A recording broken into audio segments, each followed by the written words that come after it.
নমস্কার, শুরু করছি বাংলা বলছে। এই মুহূর্তে দাঁড়িয়ে বিহারে গেরুয়া ঝড় এনডিএ প্রবল সংখ্যাগরিষ্ঠতা নিয়ে, বিপুল সংখ্যাগরিষ্ঠতা নিয়ে তারা ক্ষমতায় ফিরছে। এমনকি অমিত শাহরা যে প্রত্যাশা করেছিলেন, অন্তত সাম্প্রতিককালে যখন অমিত শাহকে এই বিষয়ে একাধিক সংবাদ মাধ্যম যখন প্রশ্ন করে, তিনি বলেছিলেন যে 160-এর ওপর আসন তারা পাবেন। কিন্তু সেই হিসেব নিকেশকেও পেছনের সারিতে ফেলে দিয়ে অপ্রত্যাশিত ভালো ফল এনডিএর এবং মহাগঠবন্ধন মুখ থুবড়ে পড়ল। আরও নির্দিষ্টভাবে বলতে গেলে কংগ্রেসের ভরাডুবি, জনসুরাজ পার্টির উদয়ই হলো না। এই মুহূর্তে সরাসরি একবার চলে যাব আমরা দিল্লিতে বিজেপির সদর দফতরে উপস্থিত হয়েছেন প্রধানমন্ত্রী নরেন্দ্র মোদী। সেখান থেকে কিছুক্ষণের মধ্যেই তিনি বক্তব্য রাখবেন। সেখানে উপস্থিত রয়েছেন রাজনাথ সিং, জেপি নাড্ডারা। জেপি নাড্ডা এই মুহূর্তে বলছেনও। তবে এই প্রধানমন্ত্রী নরেন্দ্র মোদী কি বলেন সেদিকে আমাদের নজর থাকবে ডেফিনেটলি। তার আগে একবার নাটশেলে আমি দেখিয়ে দেওয়ার চেষ্টা করি যে আজকের এই বিহারের ফলাফল।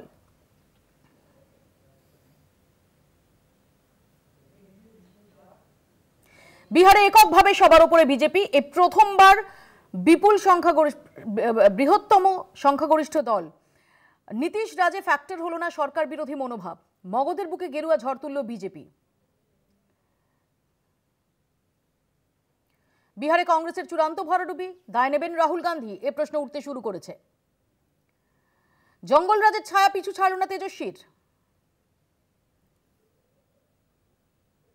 উদয় ডুবলে জনসুরাজ, ব্যর্থ ভোট কুশলী পিকে।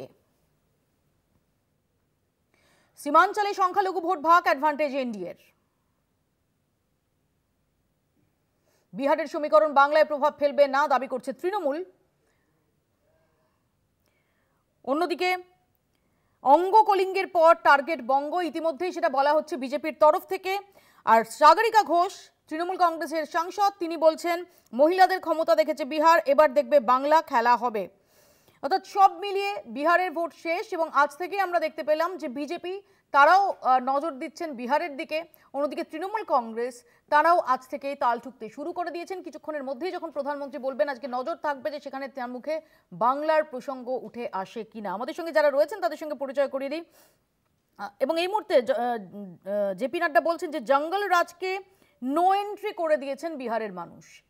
আমাদের সঙ্গে রয়েছেন বিজেপির পক্ষ থেকে জ্যোতি চ্যাটার্জি, কংগ্রেসের পক্ষ থেকে চন্দন ঘোষ চৌধুরী, তৃণমূলের পক্ষ থেকে সম্রাট চক্রবর্তী রয়েছেন, সিপিআইএম এর পক্ষ থেকে সায়ন ব্যানার্জি এবং রাজনৈতিক বিশ্লেষক সাংবাদিক শঙ্খদীপ দাস। আমি প্রথমে শঙ্খকে দিয়ে খুব সংক্ষেপে শুরু করব। শঙ্খ বিপুল সংখ্যাগরিষ্ঠতা নিয়ে ফেরা এবং কার্যত ধুয়ে মুছে সাফ মহাগঠবন্ধন, যার মধ্যে একেবারে ভরাডুবি কংগ্রেসের, এটাকে তুমি কিভাবে ব্যাখ্যা করবে? Number one. নাম্বার টু, এই যে ভোট পার্সেন্টেজের হিসেবে একক সংখ্যাগরিষ্ঠ দল আরজেডি, কিন্তু আসনের নিরিখে এত হিউজ ডিফারেন্স, এটাকে বা কিভাবে ব্যাখ্যা করবে?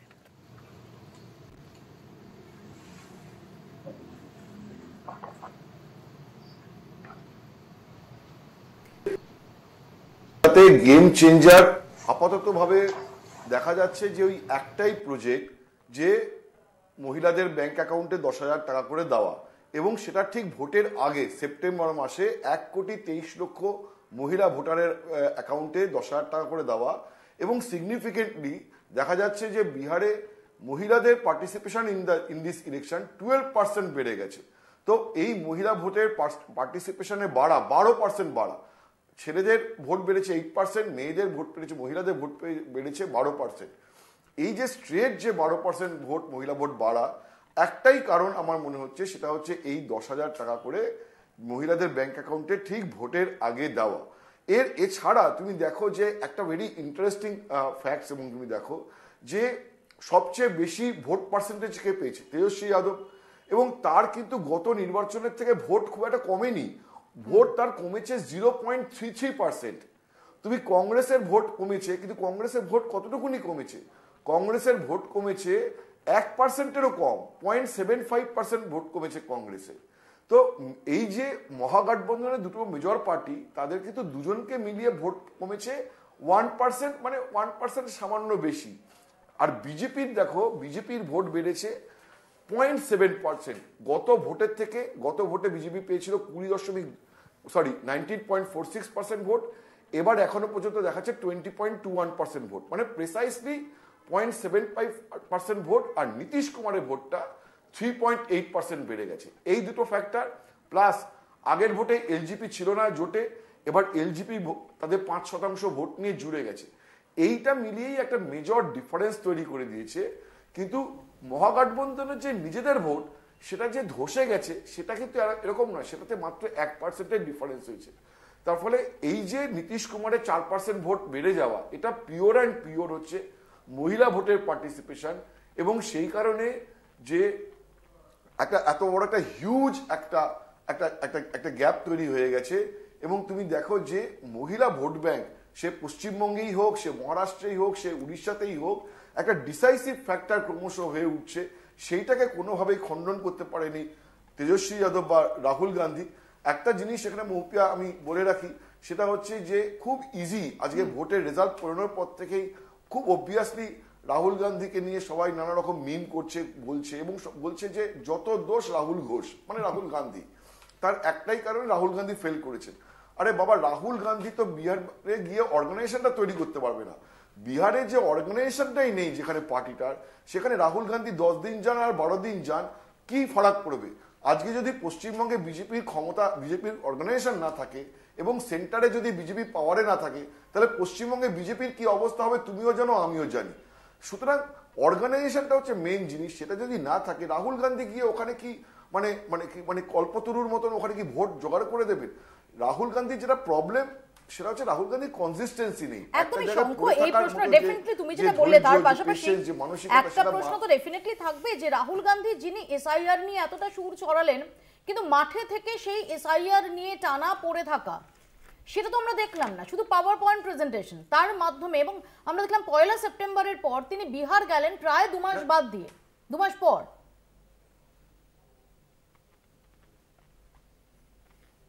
না দেখো, একটা কথা মুফতিয়া, তুমি দেখো যে আজকে যদি বিজেপি কেন্দ্রে ক্ষমতা না থাকে, তাহলে কি নরেন্দ্র মোদী গিয়ে বিহারে ক্যাম্প করে বসে থাকবেন? তিনি তো 8 দিন যাবেন, 10 দিন যাবেন, 12 দিন যাবেন, তিনি রোজ গিয়ে বসে থাকবেন না বিহারে। বিহারে তো বাকি কংগ্রেসের নেতাদের যেতে হবে।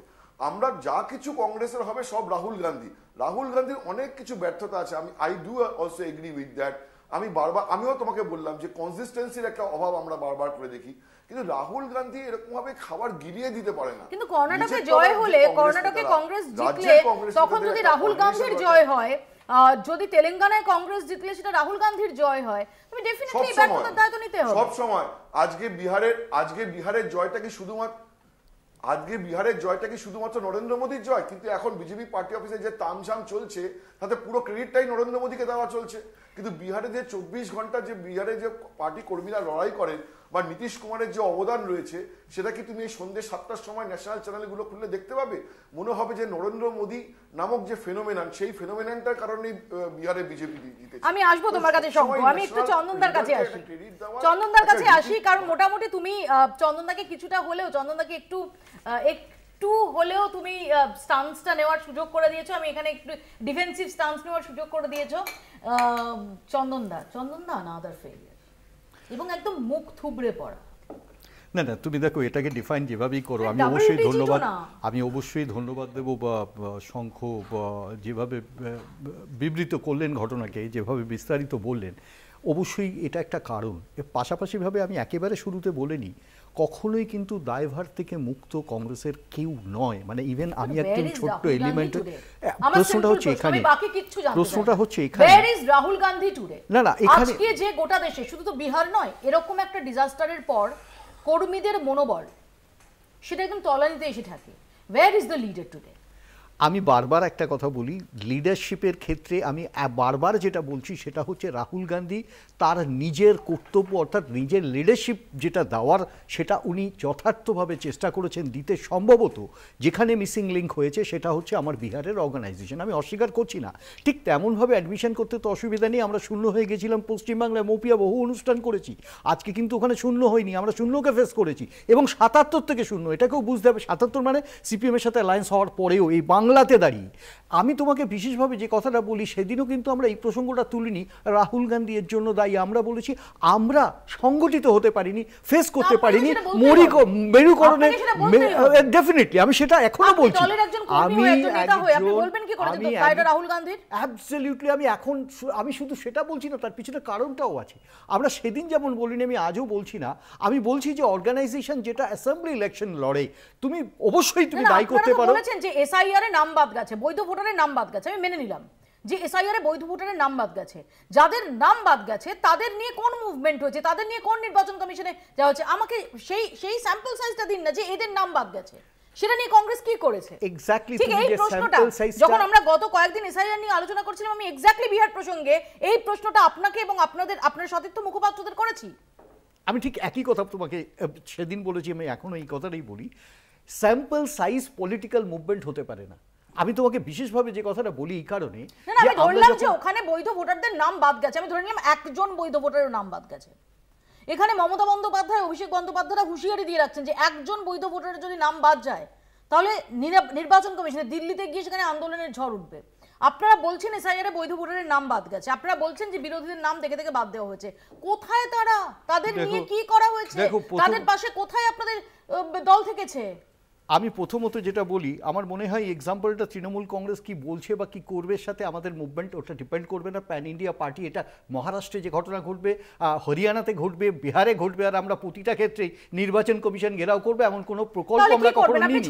আমরা যেটা করছি, 6 মাস আজকের এই রেজাল্টের পর 6 মাস বা 8 মাস বা 14 মাস পরে গিয়ে রাহুল গান্ধী একটা পাওয়ার পয়েন্ট প্রেজেন্টেশন দেবেন? না না, পাওয়ার পয়েন্ট প্রেজেন্টেশন তো উনি বিরোধী দলনেতা হিসেবেও দিচ্ছেন, পাওয়ার পয়েন্ট প্রেজেন্টেশন অফিসিয়াল ক্যাপাসিটিতে দিচ্ছেন, এবং সেটাকে একটা গ্রাউন্ড তো নিতে হবে। আমি তোমাকে আবারও বলছি, অর্গানাইজেশনাল ডিফেক্ট আমি একবারও অস্বীকার করছি না, কিন্তু আমি বলছি এটা কালেকটিভ রেসপন্সিবিলিটি। রাহুল গান্ধী তার নেতৃত্বে আছেন, এখানে অস্বীকার করে লাভ নেই, আমরা ক্রেডিট নিচ্ছি না, কিন্তু এটা ঘটনা আমরা ফেইলড ইন দ্য অর্গানাইজেশন। কাছে আসি সম্রাট। প্রথমত হচ্ছে ডেফিনেটলি বাংলার বিহারের যে প্রেক্ষাপট সেটা ভিন্ন, যদিও তার মধ্যে অনেকগুলো কমন ফ্যাক্টর রয়েছে, যেমন বিহারে এসআইআর হয়েছে, বাংলাতেও এই মুহূর্তে এসআইআর চলছে। আজকে দাঁড়িয়ে যখন গিরিরাজ সিংরা বলছেন বা এখানে শুভেন্দু অধিকারী, সুকান্ত মজুমদাররা তারা হুঁশিয়ারি দিচ্ছেন যে বিহারের পর বাংলা, এটা অবভিয়াস যে বিহারের পর ডেফিনেটলি বাংলার দিকেই নজর হবে। কিন্তু তোমাদের তরফ থেকে একটু নিজাক রিয়াকশন দেখা যাচ্ছে কি? আজকে তোমরা যেভাবে মানে ওরা এলে কি হবে তাই নিয়ে আজকে একটা ভিডিও মেসেজ সেটা সার্কুলেটেড হচ্ছে, তোমরা অনেক বেশি রিয়াক্ট করছো। কোথাও কি তোমাদের মনে আশঙ্কা থাকছে যে বিহারের এই ফল কোথাও তোমাদের মনে আশঙ্কার জন্ম দিচ্ছে? তোমরা তো ইগনোর করতে পারতে যে বিহারে যা হয়েছে হয়েছে, বাংলা এটা হওয়ার কোনো সম্ভাবনাই নেই। না, আমরা কিন্তু আমাদের যাবতীয় নেতৃত্বের বিবৃতি এটাকে ইগনোরই করছে। তার কারণ ওরা যদি আসে এটা কি ইগনোর করা? না, ওরা যদি আসে না, ওরা আসবে না। সে আমরা 2000 ওরা না এলে, ওরা আসবে না, তাহলে এত অকারণ। আচ্ছা এক সেকেন্ড, আমি সরাসরি চলে যাব প্রধানমন্ত্রী নরেন্দ্র মোদী, তিনি বক্তব্য রাখছেন। भारत माता की, भारतीय जनता पार्टी के राष्ट्रीय अध्यक्ष जेपी नड्डा जी, राजनाथ सिंह जी, अमित भाई, अन्य सभी वरिष्ठ महानुभाव और देश के कोने कोने में टेक्नोलॉजी के माध्यम से हमारे साथ जुड़े हुए सभी देशप्रेमी नागरिक, भारतीय जनता पार्टी के कार्यकर्ता और यहां उत्साह और उमंग से भरे हुए आप सभी साथियों, जय छठी मैया, जय छठी मैया, जय छठी मैया। ये प्रचंड जीत, ये अटूट विश्वास बिहार के लोगों ने बिल्कुल गर्दा उड़ा दिया है।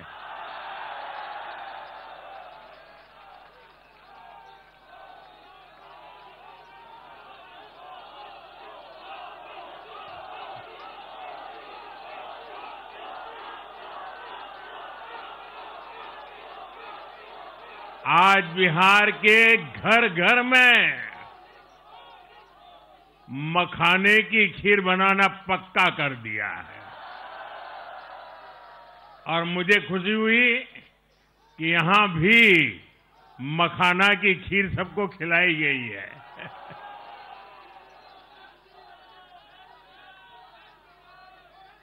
हम एनडीए के लोग,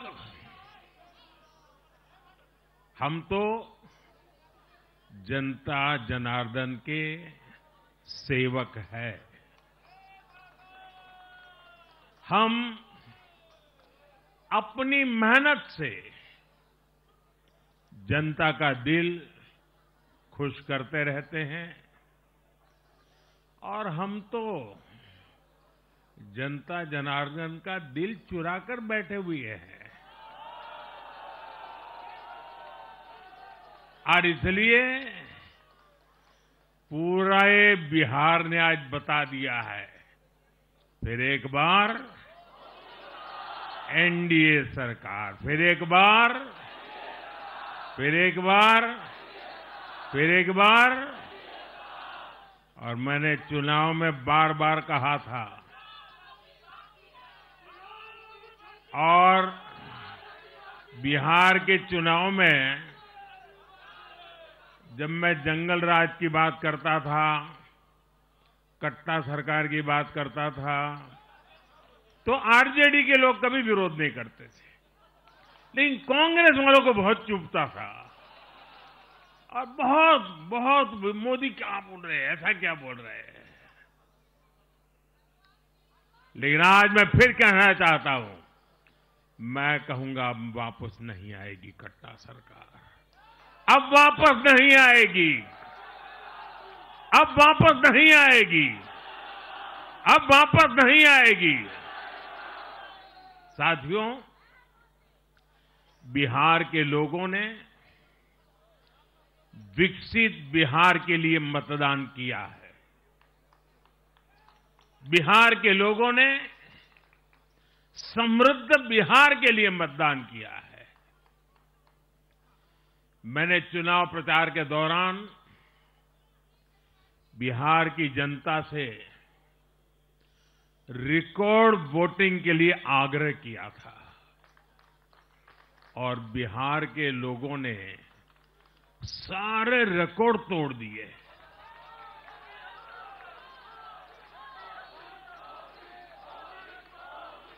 मैंने बिहार के लोगों से एनडीए को प्रचंड विजय दिलाने का आग्रह किया था। बिहार की जनता ने मेरा ये आग्रह भी माना। बिहार ने 2010 के बाद का सबसे बड़ा जनादेश एनडीए को दिया है। मैं बहुत विनम्रता से एनडीए के सभी दलों की ओर से बिहार की महान जनता का आभार व्यक्त करता हूं। मैं बिहार की महान जनता को आदरपूर्वक नमन करता हूं। मैं आज लोकनायक जयप्रकाश नारायण जी, भारत रत्न कर्पूरी ठाकुर जी को भी आदरपूर्वक नमन करता हूं। कर्पूरी ठाकुर जी के गांव से मैंने बिहार में चुनाव अभियान की शुरुआत की थी। अब आज की ये विजय हमें संकल्पित कर रही है कि बिहार के विकास को नई ऊंचाइयों पर ले जाएं। साथियों, एक पुरानी कहावत है, लोहा लोहे को काटता है।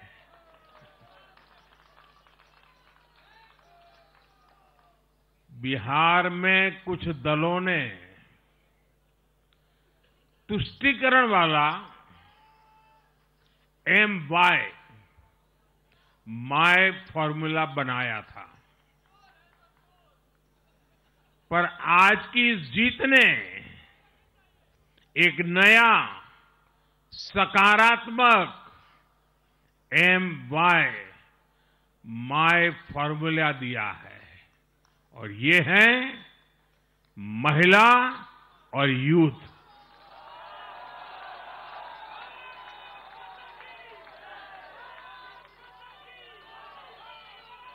आज बिहार देश के उन राज्यों में है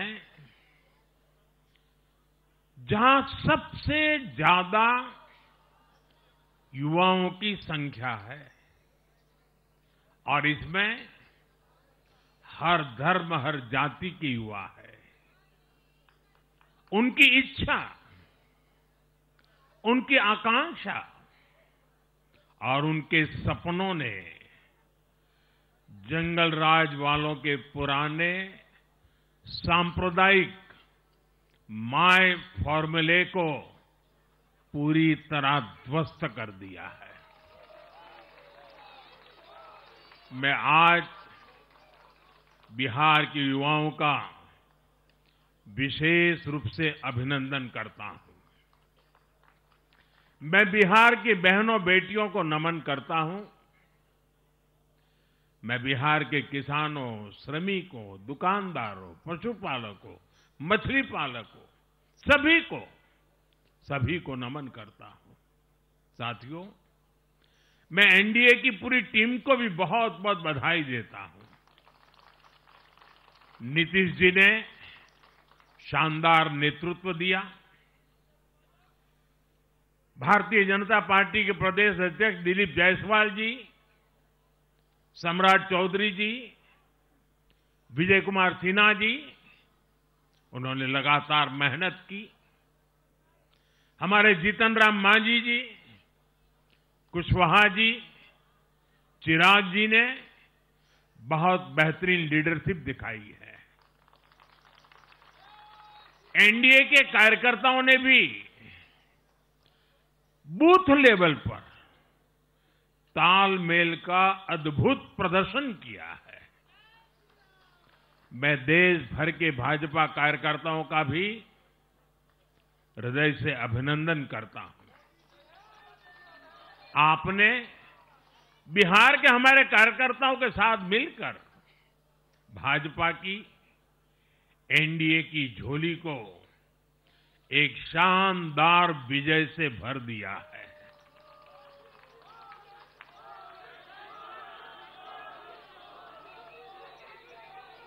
मैं जम्मू कश्मीर के नगरोटा के लोगों का और उड़ीसा में नुआपड़ा की जनता का भी आभार व्यक्त करता हूं।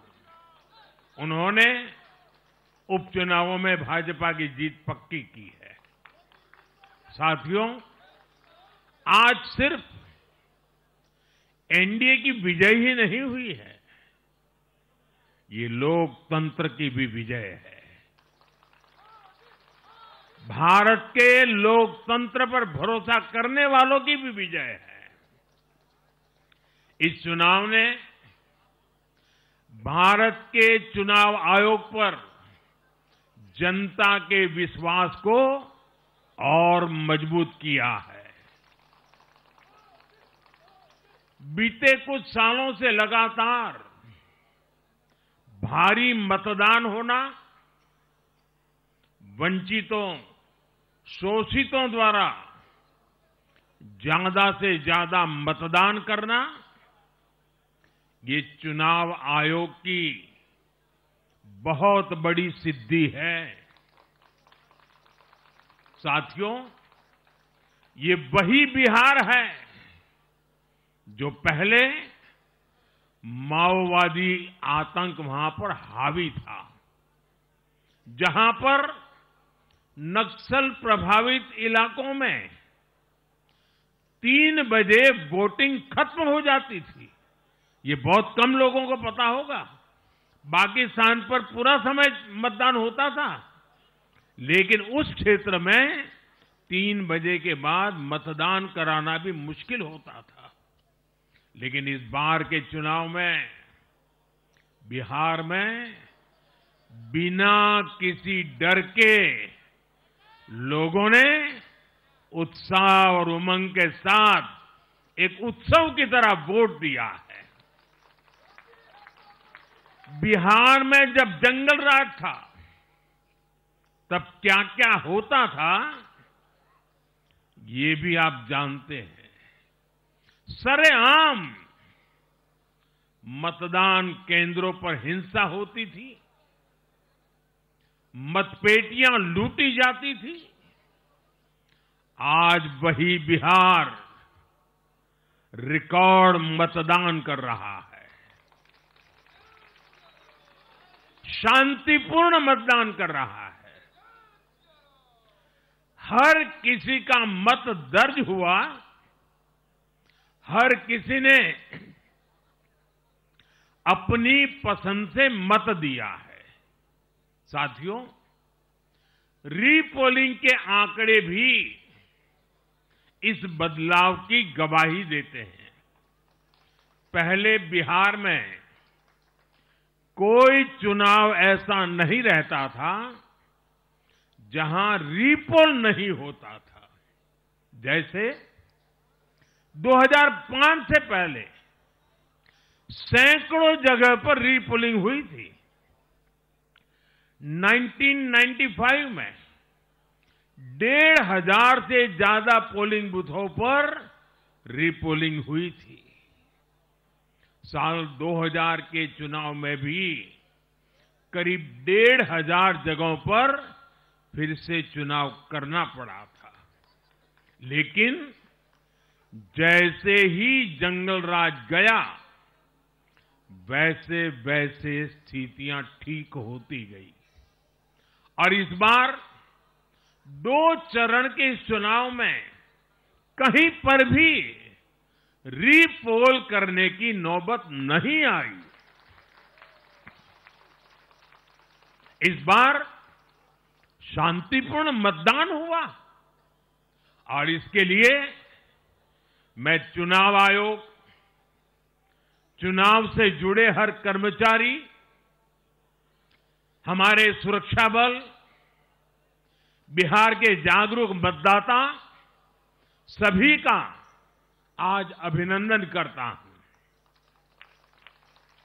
और देश को आप सभी पर गर्व है, ये मैं गर्व से कहना चाहता हूं। साथियों, बिहार के चुनावों ने एक और बात सिद्ध की है। अब देश का मतदाता, खास तौर पर हमारा युवा मतदाता, मतदाता सूची के शुद्धिकरण को बहुत गंभीरता से लेता है। बिहार के युवा ने भी मतदाता सूची शुद्धिकरण को जबरदस्त तरीके से सपोर्ट किया है और मैं मानता हूं कि लोकतंत्र की पवित्रता के लिए हर मतदाता का उसकी अहमियत होती है, उसका हक होता है।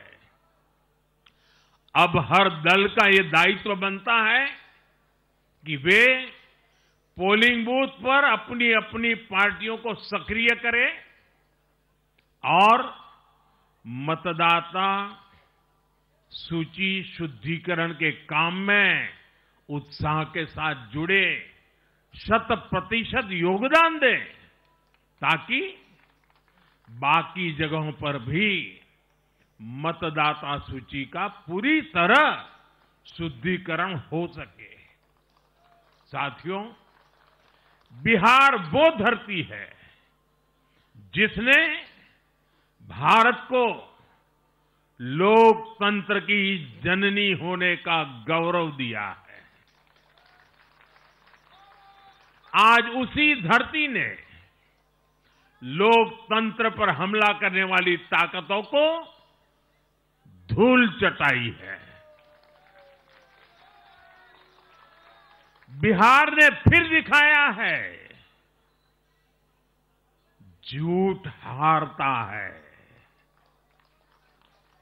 जन विश्वास जीतता है। बिहार ने डंके की चोट पर कह दिया है, जमानत पर चल रहे लोगों का जनता साथ नहीं देगी।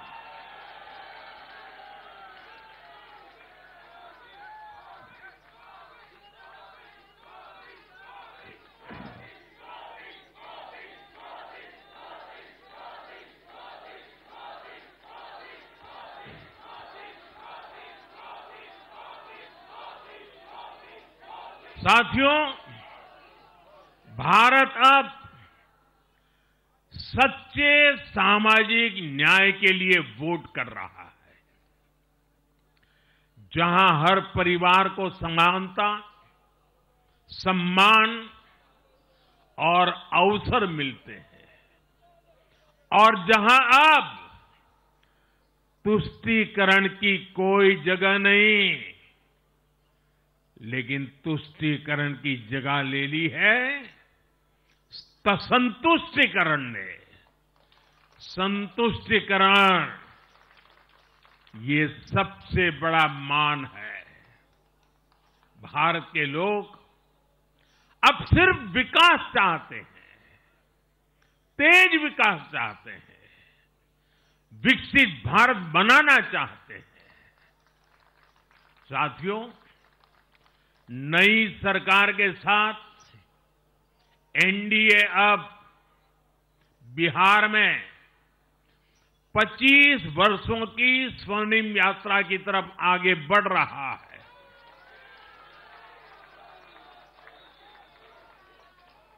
बिहार ने ये सुनिश्चित किया है, बिहार की महान भूमि पर फिर कभी जंगल राज की वापसी नहीं होने वाली है। आज की ये जीत बिहार की उन माताओं, बहनों और बेटियों की है, जिन्होंने सालों तक आरजेडी के शासन में जंगल राज का आतंक झेला है। ये जीत बिहार के उस नौजवान की है, जिसके भविष्य को कांग्रेस और लाल झंडे वालों के आतंक के कारण बर्बाद किया गया। आज वो रेड कॉरिडोर,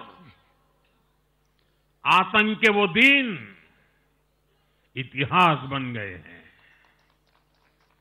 बिहार विकास के रास्ते पर आगे बढ़ रहा है और अब ये यात्रा रुकने वाली नहीं है। साथियों, आज के ये परिणाम उन विकास विरोधियों को भी बिहार का जवाब है, जो कहते थे और बेशर्मी से कहते थे कि बिहार को एक्सप्रेसवे और हाईवे नहीं चाहिए, जो कहते थे बिहार को इंडस्ट्री नहीं चाहिए, जो कहते थे कि बिहार में ट्रेन, एयरपोर्ट की क्या जरूरत है। आज के ये परिणाम वंशवाद की राजनीति के खिलाफ विकासवाद की राजनीति को दिया जनादेश है।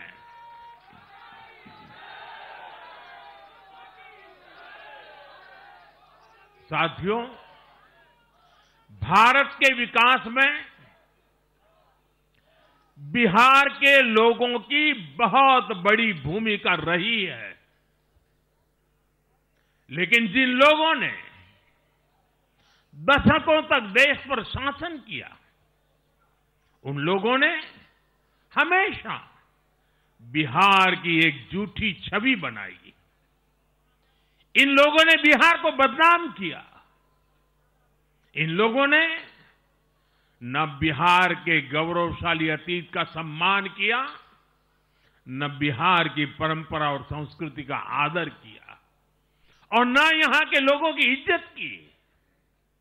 आप खुद सोचिए, जो लोग छठ पूजा को ड्रामा कह सकते हैं, वो बिहार की परंपरा का कितना सम्मान करते होंगे। महानगरों से देश के ग्रामीण इलाकों तक, देश के फाइनेंशियल सेंटर से टियर 2 और टियर 3 शहरों तक, देश की नारी शक्ति से देश के फर्स्ट टाइम वोटर्स तक, हर वर्ग, हर जाति, हर समुदाय, हर क्षेत्र ने एनडीए को अपना विश्वास, अपना आशीर्वाद दिया है और लगातार अपना आशीर्वाद दे रहे हैं।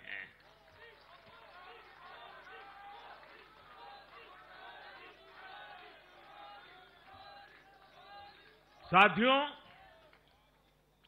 भाजपा की एनडीए की सरकारों को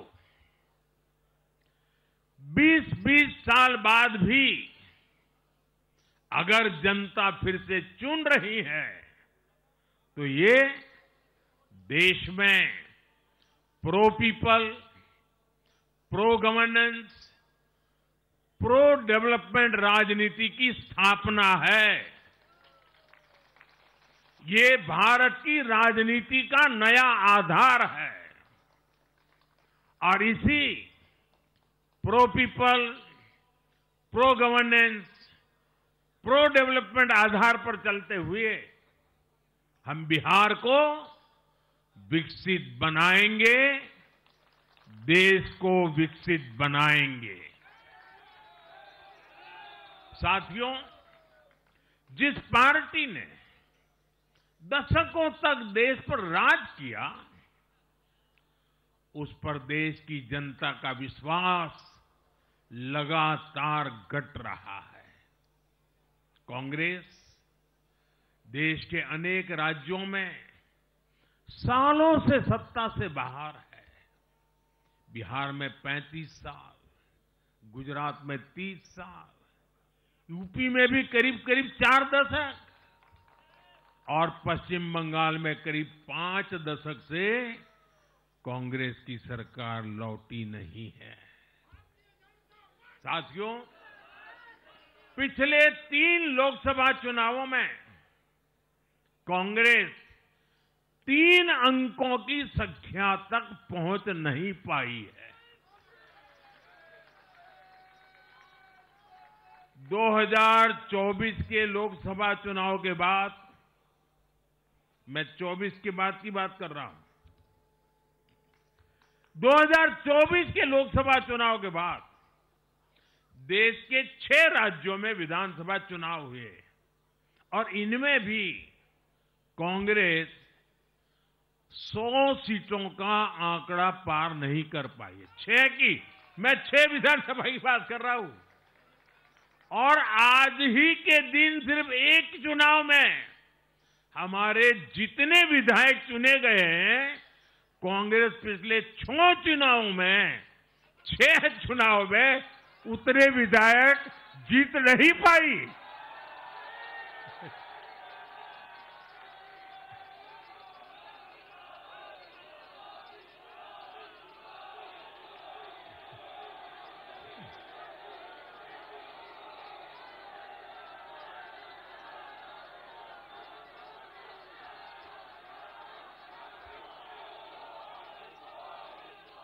अब आप सोचिए, आज एक चुनाव में हमें जितनी सीटें मिली हैं, 6 विधानसभा चुनाव जो अभी लोकसभा के बाद गए, उतनी सीटें, उससे भी हम लोग ज्यादा इस बार लेके आए।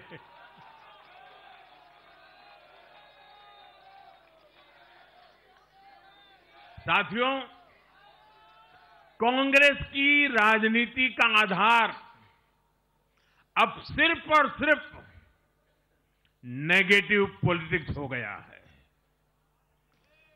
कभी चौकीदार चोर है का नारा, संसद का समय बर्बाद करना, हर इंस्टीट्यूशन को अटैक करना, कभी ईवीएम पर सवाल, कभी चुनाव आयोग को गाली, कभी वोट चोरी का मनगढ़ंत झूठा आरोप, जाति और धर्म के आधार पर लोगों को बांटना, देश के बजाय देश के दुश्मनों के एजेंडे को आगे लाना। कांग्रेस के पास देश के लिए कोई पॉजिटिव विजन नहीं है। सच्चाई यह है कि आज कांग्रेस, और मैं बहुत गंभीरता के साथ कहता हूं, आज कांग्रेस मुस्लिम लीगी माओवादी कांग्रेस यानी एमएमसी बन गई है।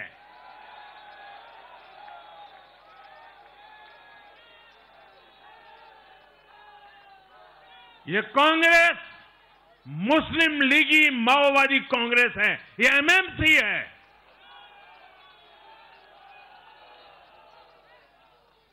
और कांग्रेस का पूरा एजेंडा अब इसी पर चलता है।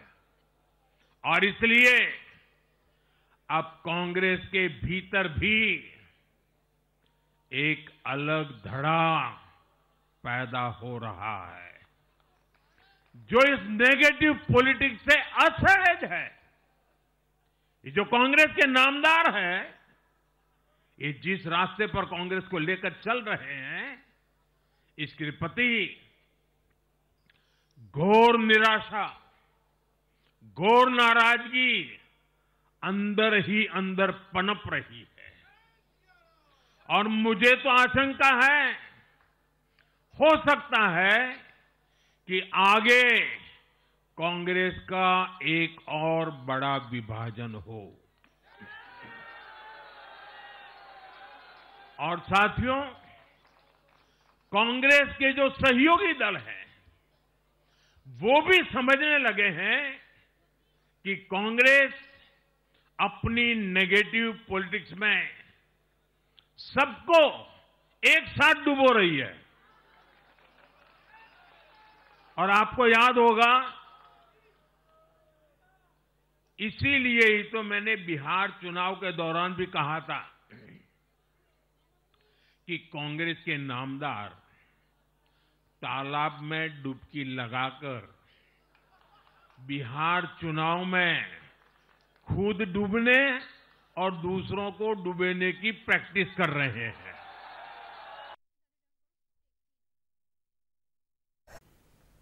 আমরা এতক্ষণ সরাসরি শুনছিলাম প্রধানমন্ত্রী নরেন্দ্র মোদীর বক্তব্য। আমি সরাসরি একবার চলে যাব সায়নের কাছে। সায়ন, ইন্ডিয়া জোট তার একটা বড় ইম্পর্টেন্ট টেস্ট কেস ছিল বিহারের নির্বাচন, কিন্তু এটা তো ইন্ডিয়া জোটের একটা বড় ফেস লস।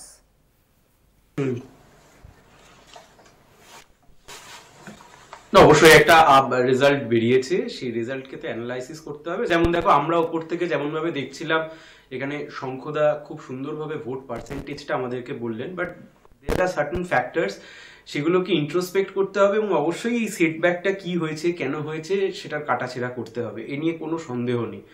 তুমি যেটা বলছো আমি একমত।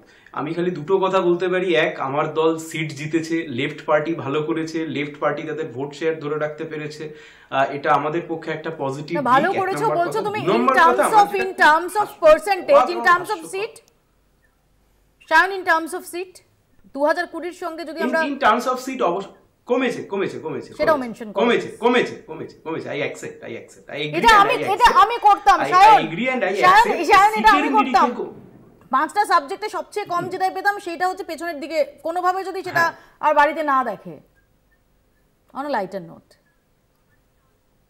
আমি সেই জন্য বলছি আমাদের যে ভোট পার্সেন্টেজ বা ইত্যাদি, কারণ এই বিশাল বড় আলোচনার মধ্যে আমরাও যে একটা স্টেক হোল্ডার একটা অ্যাসেম্বলির মধ্যে, সেইটা আমি জাস্ট একবার বললাম। 1 নাম্বার কথা। 2 নাম্বার কথা, আমার যেটা খুব অদ্ভুত এবং অবাক লাগলো মৌপিয়াদি, আমি একবার সরাসরি চলে যাব। এই মুহূর্তে বাংলা নিয়ে প্রধানমন্ত্রী কি বলছেন একটু শোনাবো। সরাসরি চলে যাব প্রধানমন্ত্রীর বক্তব্যে আরো একবার। बंगाल में भाजपा की विजय का रास्ता भी बना दिया है।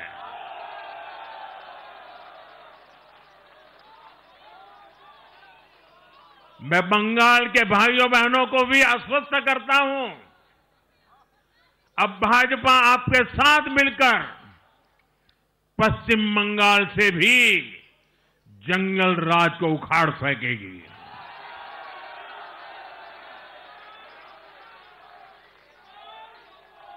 साथियों,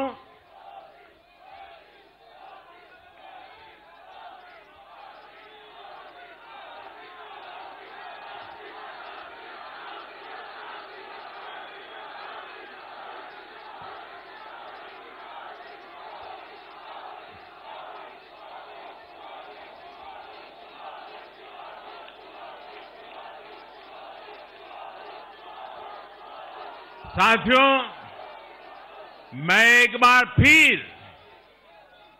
बिहार के हर मतदाता का आभार व्यक्त करता हूं।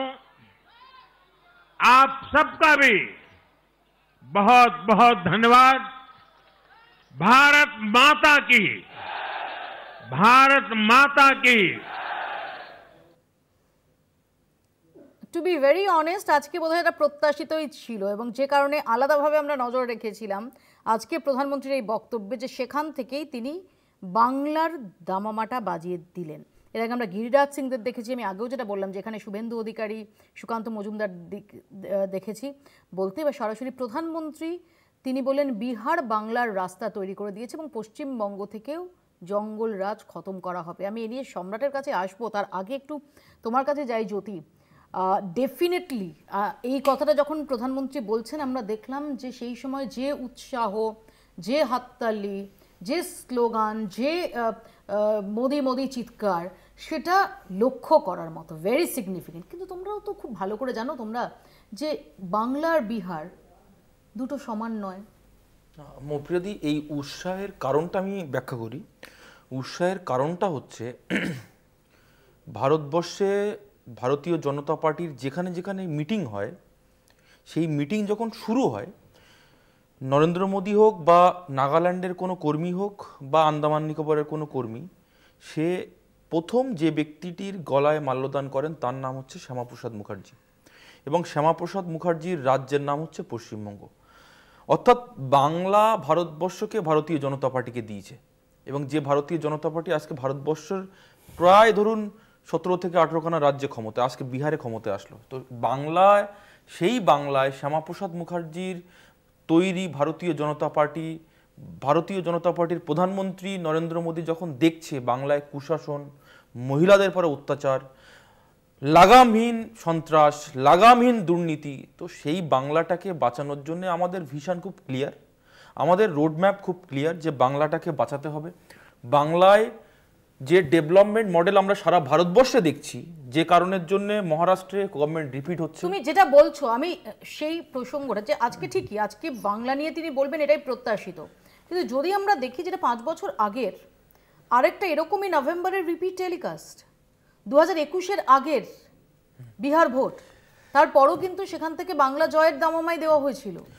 ডেফিনেটলি মৌপিয়াদি, বিষয়টা হচ্ছে যে দেখুন, আপনি যদি দেখেন 2014 সালে যখন আমরা প্রচারে করতে যেতাম, আমাদের সিম্বল অনেকে জানতো না।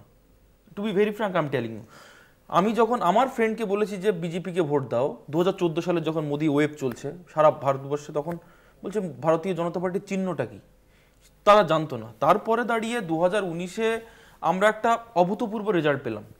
আমাদের জন্যে ধরুন, আমাদের কর্মী, আমাদের কার্যকর্তা, আমাদের সেই সময়কার যে পরিস্থিতি, আমরা কিন্তু মানে ক্ষমতায় আসব এই জায়গাটা, অর্থাৎ আপনার ধরুন অনেক ভুল আমাদের হয়েছে, আমাদের তরফ থেকে অনেক করেছি আমরা ভুল, কিন্তু সেই জায়গাটা রেকটিফিকেশন করার প্রয়োজন রয়েছে। আমি এখানেই আসি সম্রাটের কাছে।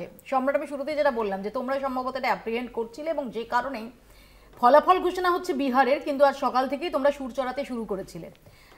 আমরা দেখলাম যে বিহারে সেখানে মহাগঠবন্ধনের বিরুদ্ধে যে অস্ত্রগুলোতে শান দিয়েছে বিজেপি, সেখানে জঙ্গলরাজ একদম সামনের সারিতে, এবং লালু প্রসাদ যাদবের সময়ের যে জঙ্গলরাজ, সেটা তেজস্বী যাদবের, তার ছায়া তেজস্বী যাদবের পিছু ছাড়েনি। এখানে সেই জঙ্গলরাজ প্রশ্নেই তার অস্ত্রে শান দিলেন। বোঝাই যাচ্ছে যে 2026-এর সুরটা বেঁধে দিলেন প্রধানমন্ত্রী নরেন্দ্র মোদী। না, আমি প্রশ্নে আসছি মৌপিয়া, তার আগে প্রথমে আমি কথা বলার সুযোগ পাইনি, একটা প্রশ্ন করি, মানে যেটা হয়তো চন্দনদাও করতেন, যে এসআইআর বিহারে হওয়ার পর আমরা প্রথম সম্রাট প্লিজ এই বিষয়টা এসো, আমাদের সময় সংক্ষিপ্ত। প্রধানমন্ত্রী এত বড় একটা কথা বলে দিয়েছেন জঙ্গল বাংলা পার্সপেক্টিভে, যেখানে শাসন ক্ষমতায় তোমরা। আচ্ছা, আমি সেই জায়গাতেই তাহলে আসছি যে জঙ্গল রাজ। আচ্ছা মৌপিয়া, আমাকে একটা কথা বলো তো, যে সম্রাট চৌধুরীকে জঙ্গল রাজের নায়ক নয়? সেই সম্রাট চৌধুরীকে দলবদল করিয়ে যারা সামনের সারিতে মুখ হিসাবে চিহ্নিত করছেন, তারা কোন জঙ্গলরাজ ধ্বংসের কথা বলছেন? প্রধানমন্ত্রী উন্নয়নের অনেক তথ্য দিলেন, আমরা শুনলাম। আচ্ছা, এই 20 বছর নীতিশ কুমারের রাজত্বে 28 নম্বরে বিহার মহিলা শিক্ষায়, সাক্ষরতার প্রশ্নে যেখানে জাতীয় গড় 75%, সেখানে 61%তে আটকে আছে বিহার। উন্নয়নের কথা বলছেন? আমি পরিষ্কার বলি, বহুমাত্রিক দারিদ্র সীমা, এখনো পর্যন্ত বিহারের মোট জনসংখ্যার প্রায় 34% মানুষ বহুমাত্রিক দারিদ্র সীমার নিচে। পার ক্যাপিটা ইনকাম সবচেয়ে কম। হ্যাঁ, 33। তা সত্ত্বেও তো প্রতিষ্ঠান শেষ উন্নয়নের কথা বলি। 2 কোটি পরিযায়ী শ্রমিক, কেন্দ্রীয় সরকারের রিপোর্ট, এত উন্নয়নের পরেও 2 কোটি পরিযায়ী শ্রমিককে বিহার ছেড়ে বাড়ি যেতে হচ্ছে। প্রতিষ্ঠান বিরোধিতার হাওয়া সেটা বিপাকে ফেললো না এনডিএ কে। আমি একবারও বলছি না মৌপিয়া, পরিষ্কারভাবে বলছি, আমি এখনো বলছি না কোনো ভোট চুরি হয়েছে, কিন্তু আমার একটা প্রশ্ন আছে। প্রশ্নটা হলো, 30শে সেপ্টেম্বর নির্বাচন কমিশন প্রেস নোটে জানালেন বিহারের ইলেকটোরাল রোল ফ্রিজ করা হলো, মোট ভোটার সংখ্যা 7,42,00,000।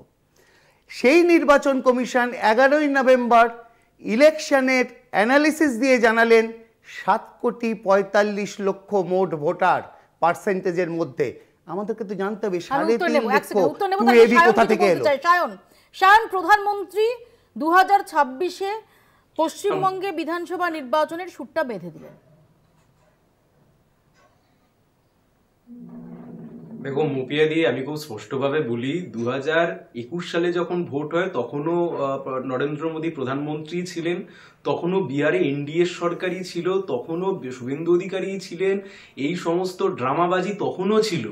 কিন্তু কথা হচ্ছে খুব স্পষ্ট এবং খুব পরিষ্কার, বিহারে জিতে পশ্চিমবাংলার বিজেপির নেতারা যে হারে লাড্ডু খাচ্ছে, তাতে ও সিট বিট কি পাবে জানি না, তাদের সুগার স্পাইক বেড়ে যাবে, এর চেয়ে বেশি কিছু হবে না।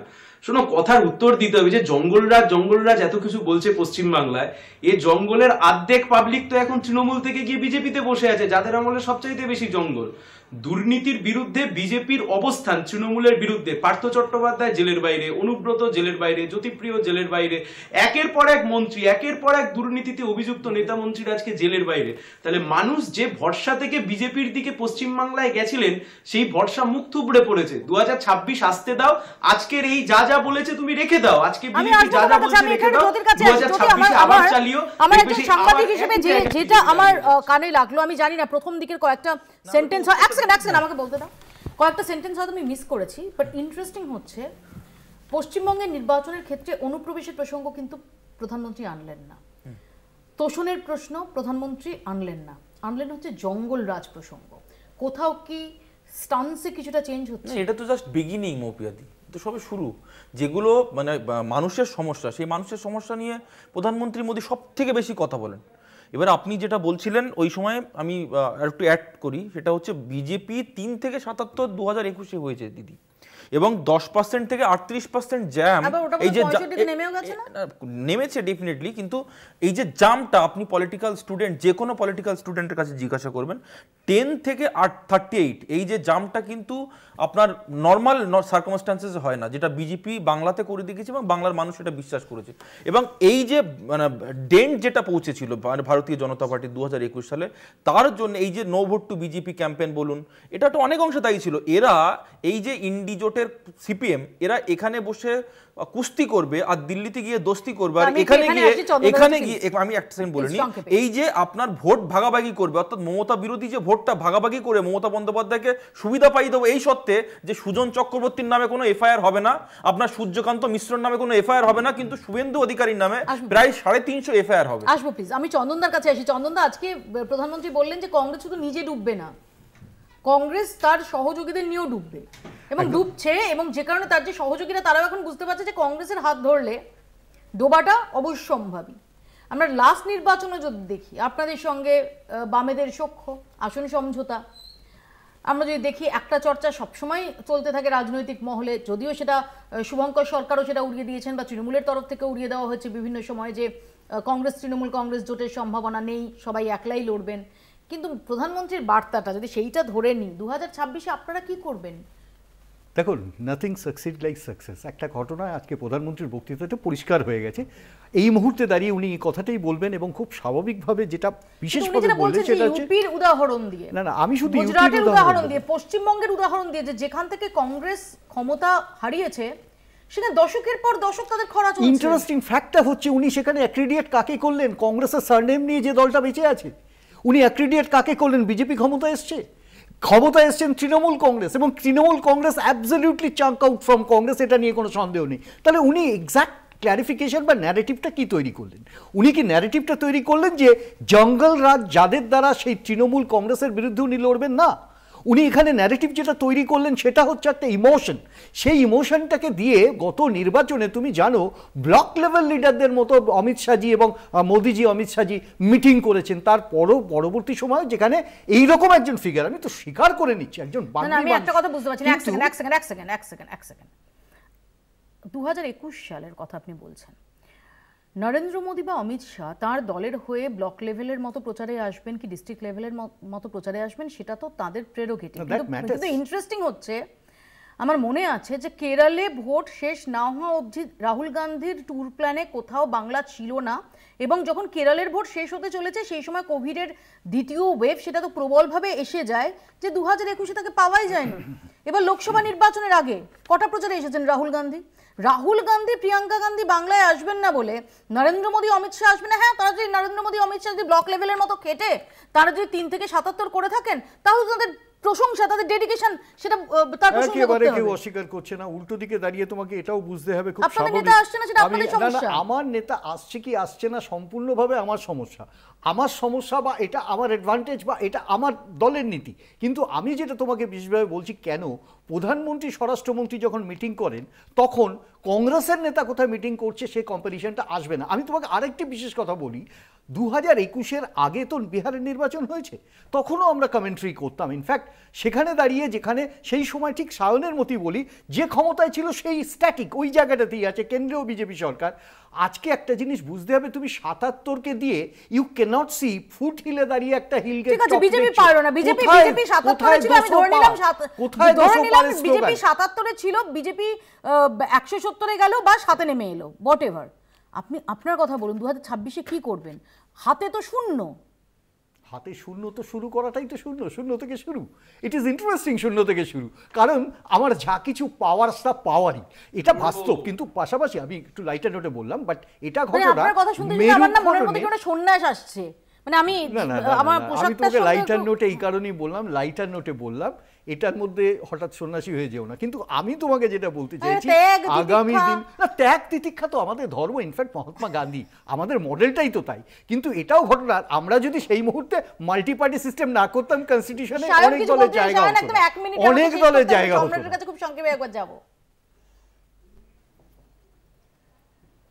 না, তুমি যে কথা বারবার জিজ্ঞাসা করছো চন্দনদাকে যে 2026-এ কি করবে, আমি খুব স্ট্রেট ব্যাটে তোমায় উত্তর দিচ্ছি, 2026-এ লড়বো। রাজনৈতিক লড়াই, রাজনৈতিক মাঠে ময়দানে লড়বে তো একদম খুব স্পষ্ট ভাবে। সবে শীত পড়েছে, এখন ময়দানে হাত ধরে হাঁটবো কিনা হাঁটবো সে দেখা যাবে। প্রধানমন্ত্রী তো তোমাদের উদ্দেশ্যে বার্তা দিচ্ছে যে সহযোগীকে নিয়ে কংগ্রেস ডোবে। না, আমি তোমাকে ফের বলছি, তুমি দেখো প্রধানমন্ত্রী বললেন বাংলা দখল করবো ইত্যাদি ইত্যাদি ইত্যাদি, কিন্তু বাংলায় তৃণমূল নিয়ে যা তা না বললেন তার চাইতে বেশি কংগ্রেস বাম ইত্যাদি ইত্যাদি নিয়ে বলে একদম ছড়িয়ে দিলেন। তা ওনার লক্ষ্য কি? ওনার লক্ষ্য তো খুব স্পষ্ট, ওনার লক্ষ্য খুব স্পষ্ট। এন্টায়ার স্পিচ জুড়ে তুমি যদি দেখো, আজকে সম্রাট আজকে থেকে কিন্তু বিহার, আমি তো সেটাই বলছি, বিহারে শুরু হয়ে গেল, হ্যাঁ ঠিক আছে, ধামামাটা বেজে গেল। না সেটা সকালবেলা বুঝতে পারলাম গিরিরাজ সিং এর ওই দিদি টোনটা শুনে। ওই টোনটা আমরা 2021-এ শুনেছিলাম প্রধানমন্ত্রীর মুখে, যখন রবীন্দ্রনাথ সেজে তিনি এসেছিলেন, যে শটটা তিনি খেলেছিলেন তাতে আউট হয়েছিলেন। প্রশ্ন সেখানে নয়, সরকার পরিবর্তন হলে বাংলার রাজনীতির প্রেক্ষাপটে মৌপিয়া খুব ভালো করে বিশ্লেষণ করলে দেখা যায় সরকার পরিবর্তন হওয়ার সম্ভাবনা থাকলে তার একটা ইঙ্গিত থাকে।